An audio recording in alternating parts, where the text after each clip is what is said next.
That good enough for you? Yep. Did you record that? I did. Are you going to play it back for us? No. Why not?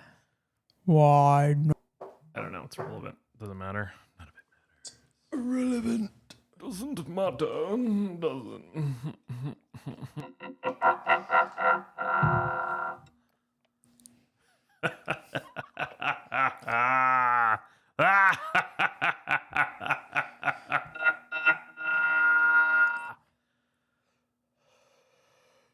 Let it all out.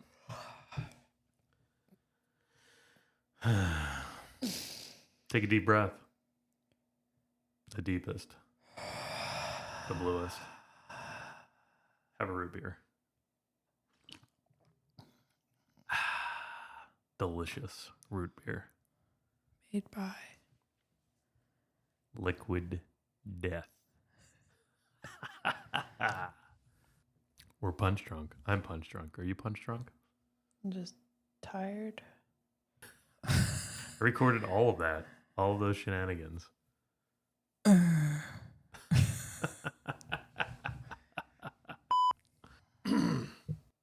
trying really hard. I'm Ryan. And I'm Jessie. And this is our Something About Catholics podcast. Yes. And boy, oh boy, what a week it has been. What a 48 hours it has been. I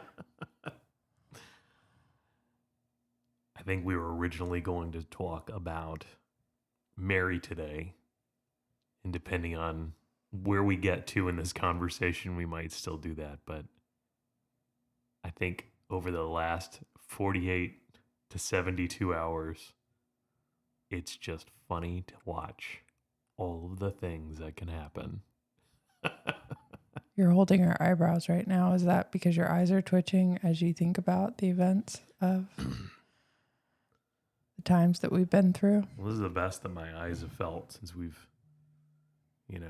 moved into the house. Yes. So this is like the most clear that things are. I think what I wanted to talk about today, and something that kind of spoke to me this morning, was best laid plans. Mm-hmm. I don't know about you, but as we were closing in on Friday this week, I was very much looking forward to this weekend. Me too. And not doing a whole lot, because I think we've had something to do every weekend. So would have been nice to have like a day of recovery. Yeah. For me, I think that what would have been nice is on Saturday morning to sleep to 8 o'clock. That would have been perfectly satisfactory. Yes. And to be honest, Mm-hmm. I might have actually slept till 8 o'clock. You did. But it's that moment in time when you're walking down the stairs thinking about the fact that there's things that you can do for yourself, right? Like, so I had in my head a number of different things that I wanted to do yesterday morning. Mm-hmm. And I was going to make coffee. I was going to let the dog out. And then I was going to do, was on day number 4, I think, of the Mary Undoer of Knots. Novena? Yeah, as part of my May month. And then after that, I was going to go to the gym, and then whatever else I was going to do during the day, just to, help around the house or what have you. You had a lovely Saturday morning planned out in your head, and it didn't happen. I had it like step by step and I could like taste it. And I was like, oh, this is going to be great. And this is following our Friday. And Friday was kind of unexpected because I go into work and it turns out like most of my coworkers are in on Friday. Now, it's kind of interesting because the way that we work, 3 days in office and then 2 days you can work from home. Mm-hmm. And so most people typically do not come in on a Friday because I think most sane people don't go in on a Friday because it's easier to work from home.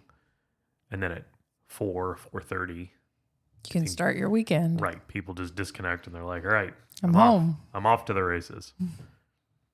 But yesterday, or rather the day before yesterday, what is today? I don't even know what. Don't even know There you go. anymore.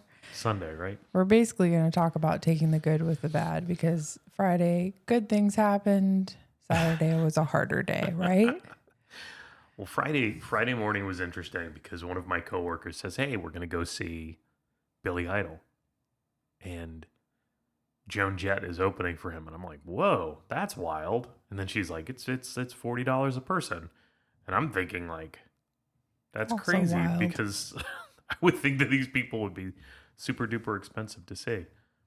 But being a fan of '80s music and kind of like reading the room, a couple other people seem interested, so I reached out to Jessica and I'm like, "Hey, do you want to go do this tonight?" Feels kind of spontaneous, but maybe it'll be fun. Yes. And so, And we had also not ever been to a concert together before. right. So it seemed like a good way to remedy that situation. Yeah. Was one of my hopes for this year that we could go to a concert together. So we checked that off the list. Check it's it off pretty the cool. list. Check it off. And it was fun. Yeah, We it was went. awesome. And totally awesome. Really good time. Good to meet some of your coworkers and also very fun to see both of them. Yeah, and they still sounded good at pushing 70. And their They both- bands. Yep, they both sounded great. Steve Stevens on guitar was borderline amazing. So Was amazing. was amazing. There we go. Totally amazing. Had some smoke around him as he was playing the guitar and he kept disappearing in the smoke and Yep. coming back out. So why are we teeing all of this up? Well, the reason we're teeing all of this up is we get back around, I don't know, what, 11:30? Probably. And for you and I, 11 or 11:30 on any night of the week seems late, considering the fact that we're typically in bed by like 10:30, which is Yes. crazy because I think back to college Yep. and even following college, and just like every night was 1, 2, 3 o'clock in the morning. And just, no big deal to get up the next day, Yep. even if you were falling asleep a little bit. But now it seems to roll around to like 9, 10 o'clock, and I'm like, I can't keep my eyes open anymore. So it's a late night for us, right? Yes. But we were going on fun. We were pepped up by the fun time. So we have a golden retriever named Leo, and we got back and we let him out, and he goes and he does his business Mm-hmm. and comes back in, and we typically ask him, we're like, you want to go night night? You want to stay up? And I'll typically tell you, because he'll either want to stay out or he'll go into his crate and he'll peace out. And I like that I've trained him to answer specifically the words night night Night night. because it makes me laugh every time. Is he Seems to looking make around you right laugh now too. at the night night? No. No. And I ask him yes or no. And one of my hands is yes and one of my hands is no. And he usually, if he wants to go to bed and he's tired, he'll leap up toward the hand that's yes. It's pretty cute. Well,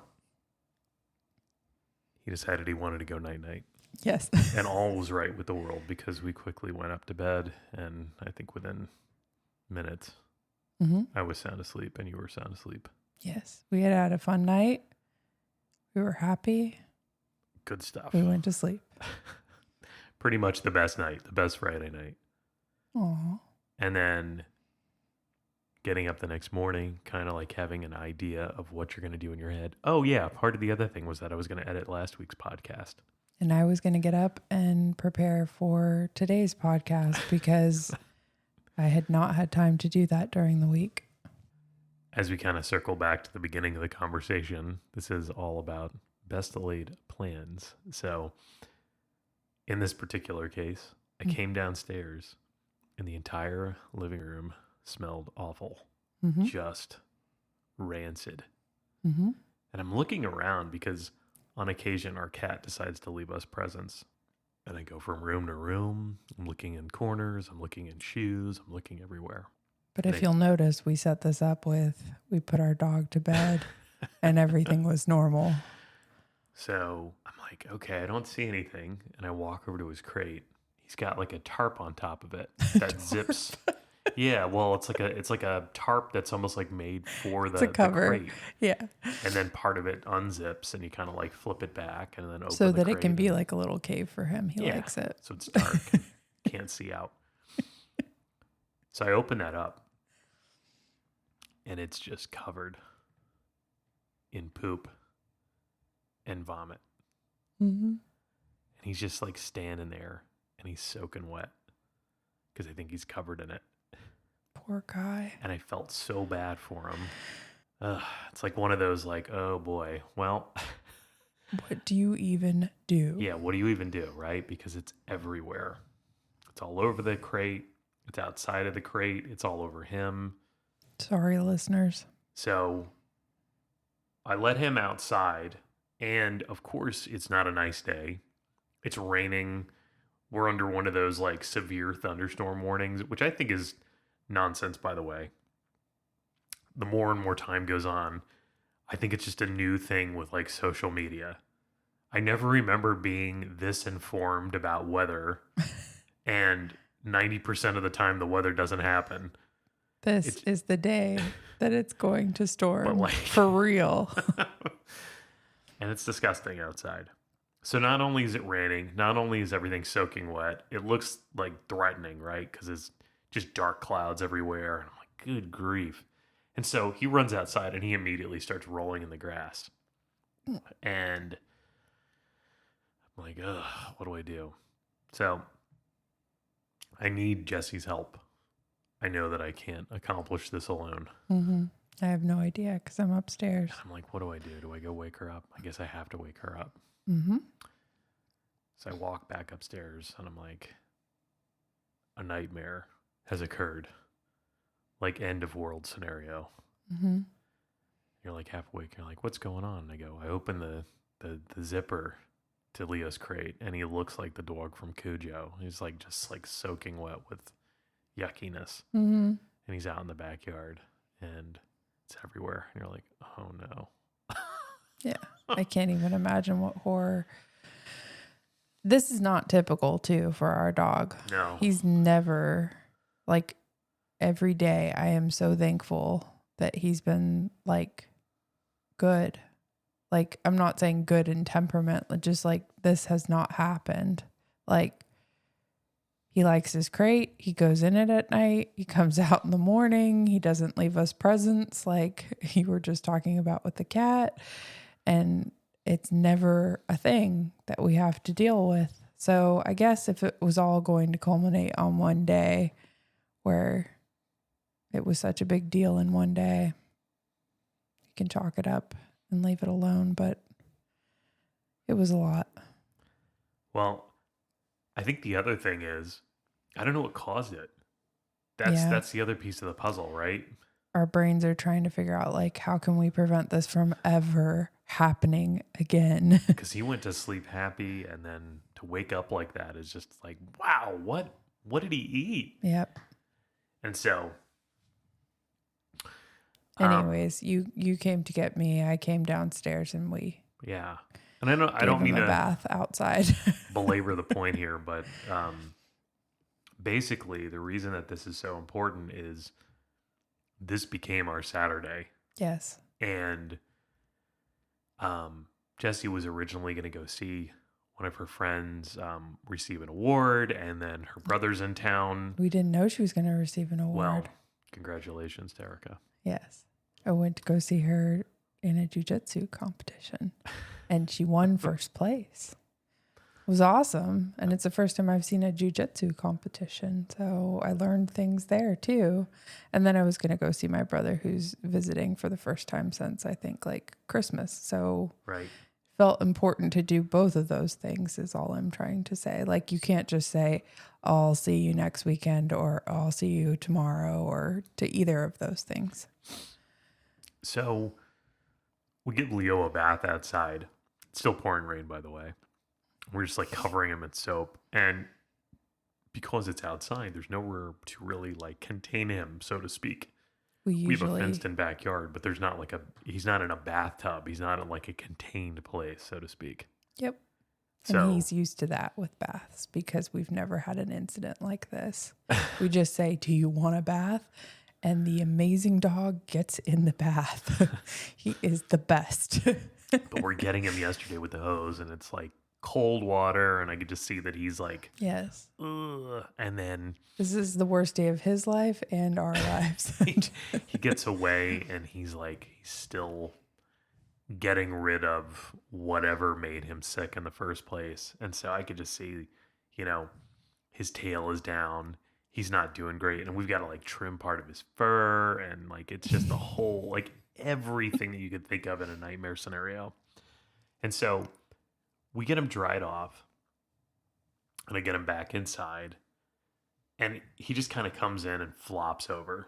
Mm-hmm. He's like, I'm out, right? He lays on his side and he's out. At this stage in the game, my Saturday morning's changed. Jesse's Saturday has changed. It's like best laid plans. Because I don't know if he's going to get sick again. Can't leave him here alone, right? Don't want to come home to another mess. So that's been kind of the thing that changed and altered the weekend. And Ryan ended up staying home with Leo, thankfully, and I went on to do those important things. Yeah, and he did kind of come back to life around like 5:00 last night. But then we got up with the intention of going to mass this morning. And once again, Leo went outside, but things started all over again. Yeah. Is the bottom line. So I'm like, ugh, good grief. Yeah. And again, I don't know what the right answer is there, but there's also outside life stressors happening right now too. So as soon as we got up, we got ready to go to church, and then Leo goes outside. Thankfully, it's not inside our home, but that starts all over again. For me personally, as soon as he came back from doing that, and I'm realizing we're not going to make it to mass, I lost it. Yeah. Because it's just everything compounded is what I'm getting at. And it's like, have this idea for how each day is going to be, and it just continually keeps changing to something else. That's hard. Very hard. Very hard. And I was thinking about yesterday, like, I wanted to sit down and edit the podcast for this week. And I typically do that throughout the week. I kind of stagger it. I'll do like little an hour here, 2 hours here, what have you. Because I think on average it takes me between 3 and 4 hours to edit an episode that's like an hour long. And just because you listen to a piece and edit it, listen to a piece and edit it, it takes time to really get in and do that. And this is one of those weeks where we had things to do like multiple nights this week. Yep. So it just didn't work out. And so I kind of like pushed most of it off until Saturday. And so then with like Leo getting sick on Saturday, I think that was 3 hours of my Saturday was like trying to edit the episode in between like letting him out and like making sure he's okay. And just. And each of us then, after we gave him a bath, going to shower while one of us watches the dog and make sure he's okay, so that we can have a moment of getting clean ourselves. It was a good team effort. And I know that to some of you out there, you might be going, please stop boo-hoo. Talking about the dog. This was like beyond anything I've ever seen. I've never seen anything like this with an animal before. It's like you need to talk about it, but nobody wants to hear it at the same time. It was traumatic. I know he has PTSD. Yes. So, Poor guy. all this to say, I thought it would be good to talk about best laid plans. And there's a couple of reasons for this. The phrase God's best laid plans doesn't actually seem to appear in any standard literary or historical records as a direct quote. But I think what most people hear is something along the lines of this. Robert Burns wrote a poem in 1785. I believe it's called To a Mouse. And it says something along the lines of the best laid plans of mice and men often go awry. So, Awry? awry. Mm-hmm. See, I can't even think straight. It's okay. This makes me think of something closer to what I say, and I think it's man's plans and God laughs, right? Man makes a plan and God laughs, which I believe is a Yiddish adage. Adage? A-D-A-G-E? Adage, meaning... saying. And it's just highlighting life's unpredictability. Yeah. So I've heard best laid plans, and I've heard people making plans and God laughs, and I've heard those in so many different contexts, and this just gave an opportunity to kind of figure out where these two things came from. Man plans and God laughs is a thing that I have thought about in the last 48 hours, just so you know. It's funny because it aligns with the idea that even divine intentions can be disrupted. In addition, in monotheistic religions, particularly Christianity, the concept of God's plan is often seen as infallible. And so in Jeremiah 29, verse 11, for I know the plans I have for you, declaring God's intentions as prosperous and hopeful. However, the plural gods suggests a departure from this, possibly reflecting polytheistic views where multiple deities plans conflict, leading to failures. But what do we feel as Catholics?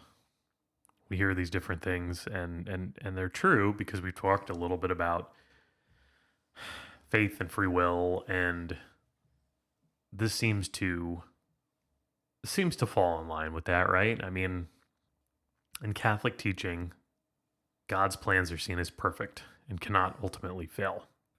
Although I don't know what the reason in this weekend's were. But so interesting when we're constantly trying to look for reasons. And we're just not seeing it. Well, this is maybe it was to realize we could work together as a team. Although I think that we can do that anyways. So we're a good team.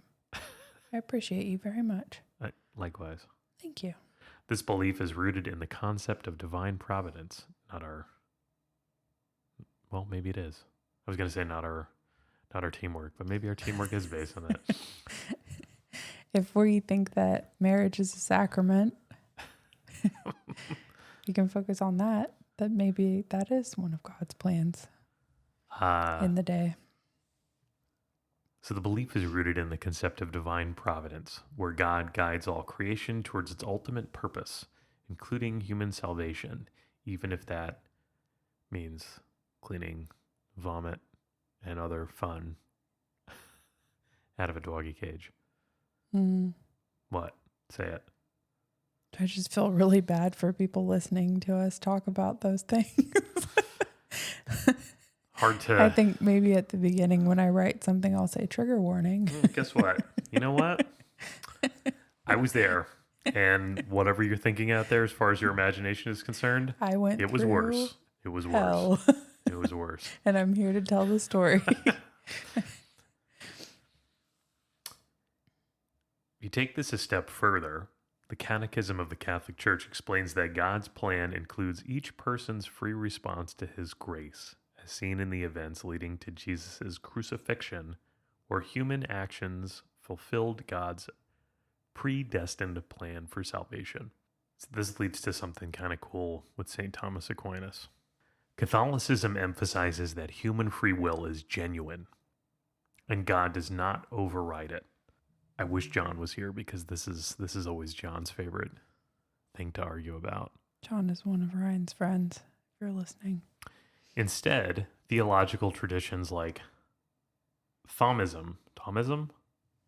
Do we know? Do we know how to pronounce that? I would think Thomism because it comes from Thomas Aquinas.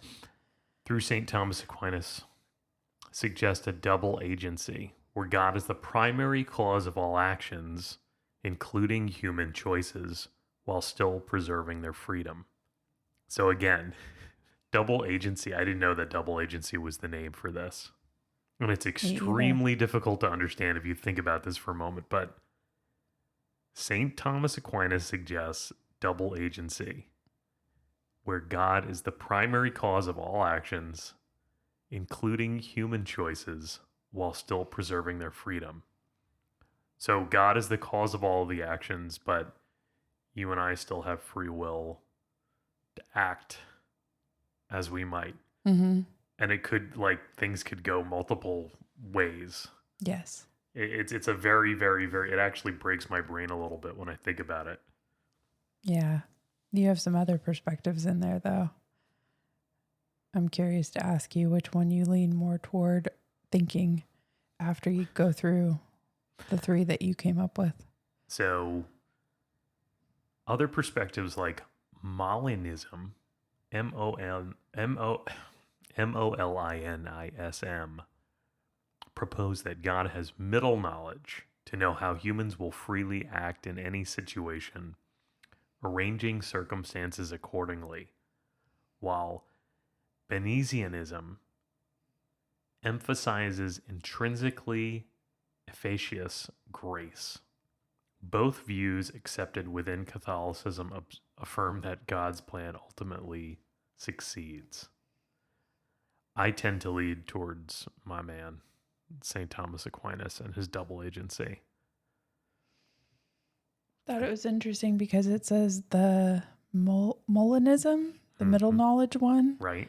It's a theological system developed by Luis de Molina that attempts to reconcile God's omniscience,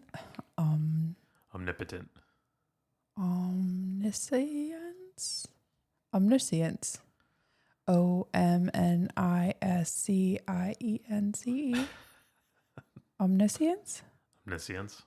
divine providence, and human free will.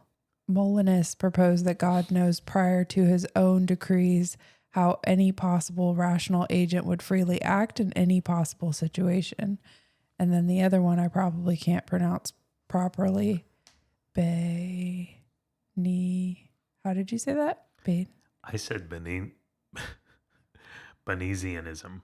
It's a theological system focusing on the relationship between divine grace and human freedom, and it originated with Domingo Banez, Banez,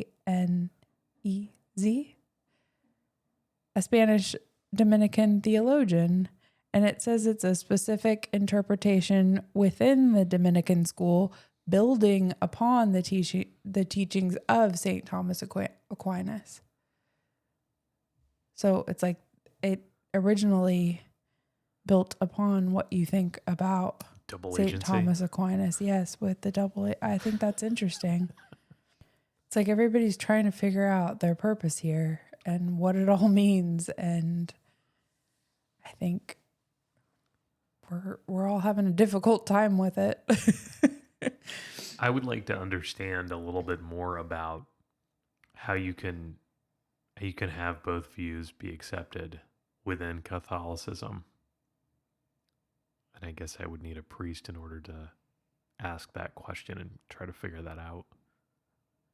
But I wonder, I know nothing, but I wonder if it's because it doesn't go against, like, you can have multiple views because it doesn't necessarily go against the core teaching of what we believe. Right. Just like every human is different. You can have different ideas and opinions as long as it's not opposing Makes sense. We think God's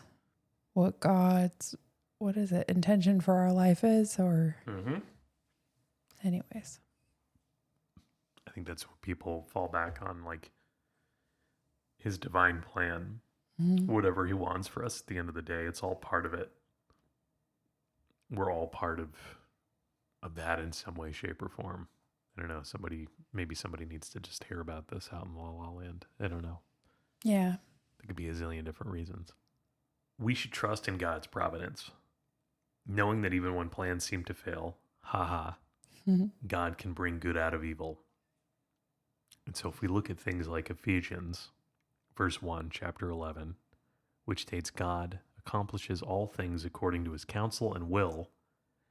And similarly in Isaiah, chapter 46, verses 9 through 10, states, my counsel shall stand and I will accomplish all my purpose.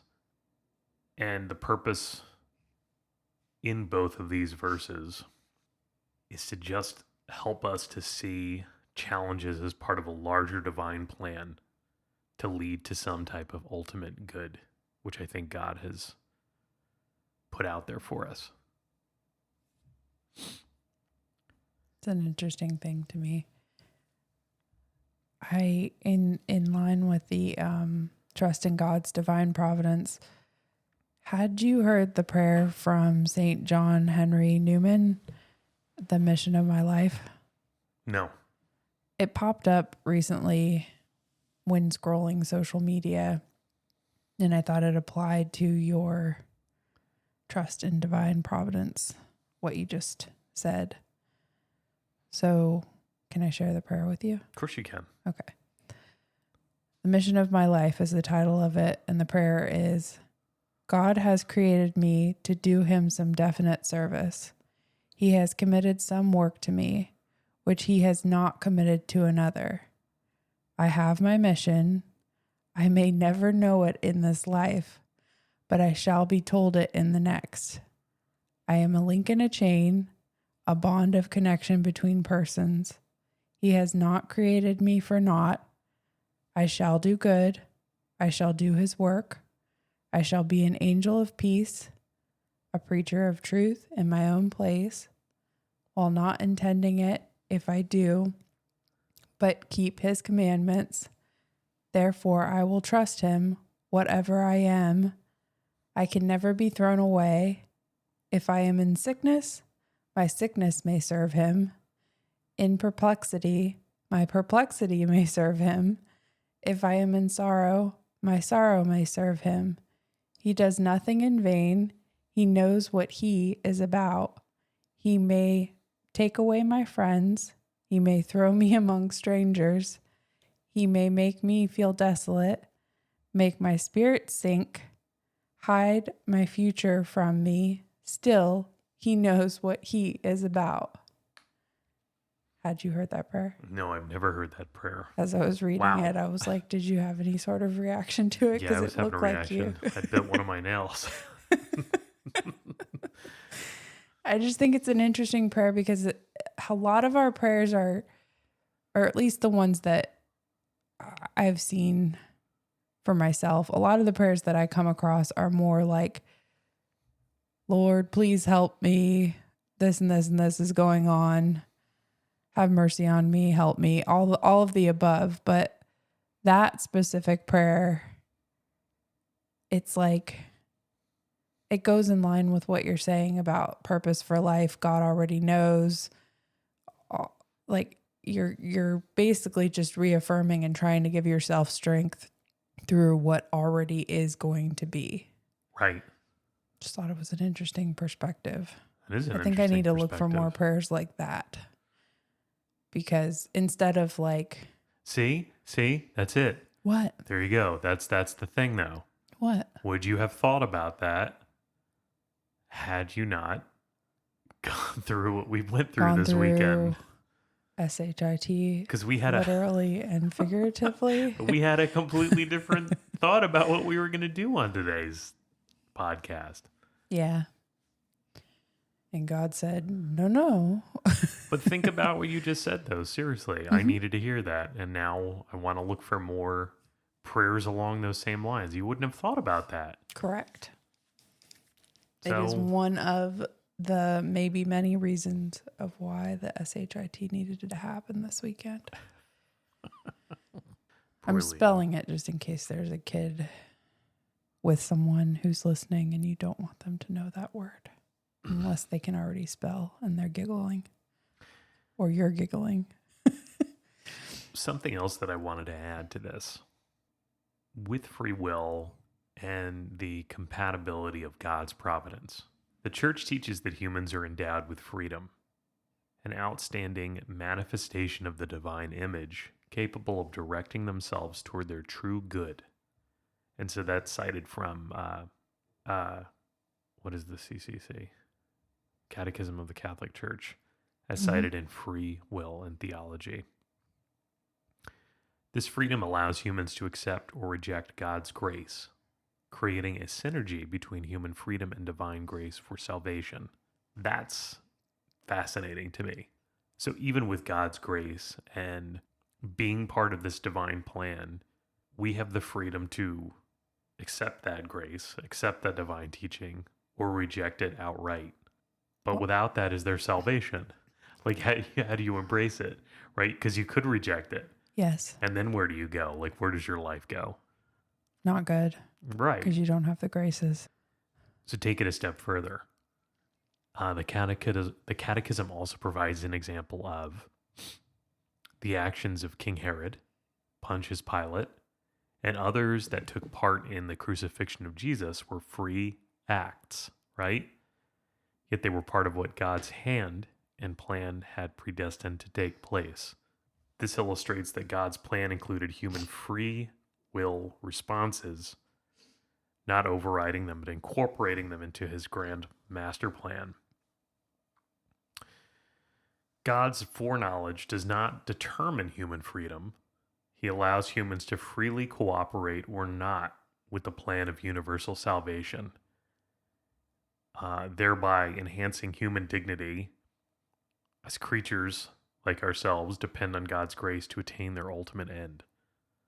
I think that that's fascinating. It is. My brain cannot understand that. Not overriding them, but incorporating them to the human free will responses. It like doesn't compute for me. I think the way that I think of it is very simply, God gave his only begotten son, right? For us to die for our sins and provide salvation. Like, did it have to be that way? I think it did, because that's ultimately what's provided us with salvation. Like, if that didn't happen and it didn't happen the way that it happened, would things be the same? It's like the ultimate no. sacrifice. And that was likely God's plan. Using all of these puzzle pieces, though, they all acted freely towards that end. Like Pontius Pilate, King Herod, all of the people who wanted him crucified. And in the beginning, Mary needing to say yes, and Joseph needing to go along with that plan as well. Yeah. Everything that the apostles did. And I mean, think about like Judas, for example, betraying Jesus. I think Jesus knew that was going to happen. Yeah. Before the cock rose 3 times. But what's the thought process? God knew that was going to happen, but there were a couple different ways it could happen. I think he knows the conclusion, but people have free agency. They have free will to act as they're going to act. And it all kind of feeds into this divine master plan. Like, God knows the outcome, and people are just kind of like weaving through it. But does he know each thing that a person's going to do along the way? I think so. This is where I think... We need a theologian? Not necessarily. I just think it's a very difficult concept to understand. It is. That's what I'm saying. This is why I was referring back to John, because John, in college, I remember, used to argue with people about this, and it was always kind of fun to watch because everybody seems to have a different perspective on predestination and God's divine plan and how free is free will. And yes, it's very interesting. That's what I want to understand. And even from the phrase God has a plan for your life. Like the whole free will plus that phrase is hard for me to reconcile. Well, Like where I reconcile myself is if I keep to what I understand to be right and I stay prayerful and I do like the next best thing. I know I've said that 1,000 times when we've talked. Then I can reconcile my life being on track. But if we sit with these things too long, then I start to go, wait a second. I have more questions. I don't think questions are bad though. I think the best way to think about it and what keeps me sane is I like to think about God as a compass. Mm-hmm. And there's a million different ways that you could take the rest of your day today. For example, you could get in your car and go somewhere and wind up in a car accident. Yeah. You could get in your car and go somewhere and be perfectly fine. Mm-hmm. You could go outside and pull weeds and like get heat stroke. You could go outside and pull weeds and find buried treasure. Like I don't know. But it's all, there's a million different ways you can take your life. I think it's all just part of God's plan. And the best thing that we can do as Catholics and as faithful Catholics is to ensure that the things that we are doing are for Him and that we remain in line with His teaching. And that's what keeps me sane, regardless of how crazy and insane things are. And yesterday with Leo, it was very difficult to see that. Very difficult. But I can tell you that after like that heinous morning, I sat down and I did I think it was day 4 of the Undoer of Knots novena. And I kind of like settled in. Kind of brought me back. Helped. Yeah. Yeah. And then I was able to get through editing and do the things that I actually needed to do, like had to do. So that gave you the strength to keep going? Yeah. With your day? And I was bummed yesterday because I wanted to go to the gym because I missed out on Thursday and I missed out on Friday. And that doesn't make me feel good. No. But I got the things that I needed to do, had to do. Yes. When you talk about like the physical, spiritual, emotional, all of the parts of you, that is also an interesting part because some days you might not hit all of them that you intend to. But when you're taken down to like your lowest point, what are the like bottom line things that you need to hit to be able to keep going in the journey of life? Yeah. Also, as an aside, if you're listening and you have not looked at the novena for Our Lady Undoer of Knots, it's a pretty cool novena. It's a wonderful novena. The prayers are helpful when you feel like you're dealing with a huge knot in life of things. They are very helpful because it's like you're handing it back over to God. Even though what we're talking about today, we believe that He already has it, but it's almost like a therapy technique, it seems like, for your soul. It's like, I'm really struggling with these things. I'm just ruminating on them. I don't know how I'm going to get through them or deal with them. I am packaging them up and giving them back to you. Yeah, I don't know how anybody is going to feel because I think everybody gravitates towards something different. Yes. From like a prayer perspective, but this is one of those pieces of our faith and our teaching, and it's just another tool that made an impact on me when I started it. I felt it right away. Yeah. I was like, this is nice. Like, this is a nice way to give some of this stress and yuckiness up and nice ask extra. for help. I think asking for help was the hardest part because I've got a lot of pride in not asking for that. It is interesting that I wonder if you're not asking for help in daily life from other humans, if you're then naturally not going to ask God for help. Right. Like, I agree. I think ideally it would be God first, and then you realizing that you can also ask other humans, but it is a kind of eye-opening thing to realize, hey, if I'm not asking other humans, I'm probably not asking God in prayer for help either. Which is yet another piece of this puzzle. Needing to ask for help it's hard. It is hard. It's hard to do. It is hard. Well, I don't want to belabor the point. That's what I wanted to chat about today, because I thought it was an interesting subject, and it kind of came out of nowhere and hit me square in the face, and I thought that it was highly relevant. So After the second incident with the dog this morning and me saying that I was stressed because I still had not put together what we were going to talk about today, you instantly said, well, maybe we should talk about best laid plans. And I think that was a very good topic. And I hope that it also speaks to someone else who is struggling with something and would really like to be able to push it forward and make it in a way that they envision it to be. And maybe that's not happening for them right now, because we're just kind of saying that we also understand to a certain degree.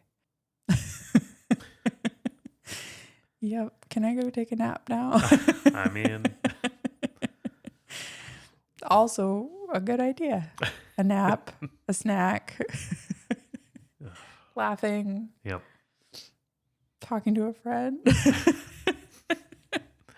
These are good things. I'm glad we could talk about this. I was thinking about, when we started this conversation today, whether or not this would be therapeutic, and it has been somewhat therapeutic. It has been for me. Good.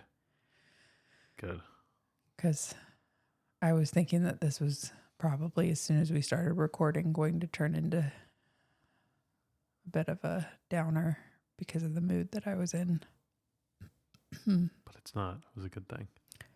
I hope so. If you feel that way, literally I got hope it off your chest. Literally. I hope if you got that from it, I hope other people do too. Thanks for chatting. Thanks for chatting. Thanks for listening, listeners. That's right.